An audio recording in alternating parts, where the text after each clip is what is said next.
Good day everyone and welcome to Lifelong Learning Coach channel.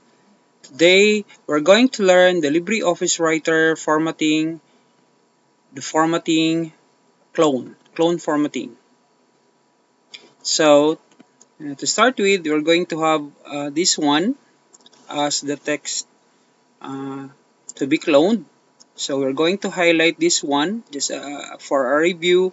You're going to highlight philosophy. You're going to click and move your mouse. Okay, so we already highlighted this one, the philosophy.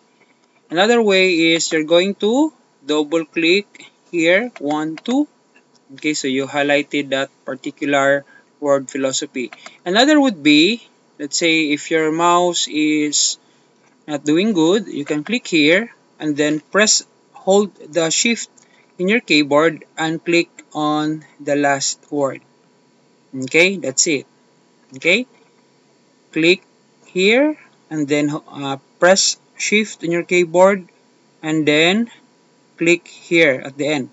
So that's the third way of highlighting our word philosophy.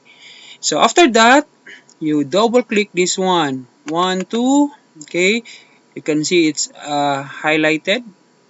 Okay, and now you're going to apply that in our vision and also in our mission. So that's it guys, that's very easy.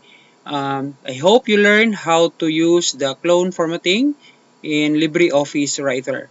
So thank you very much for watching this video and I hope you subscribe in our channel, the Lifelong Learning Coach, and ring the bell so that you will be alerted to our new videos.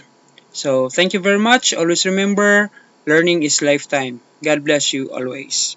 Bye!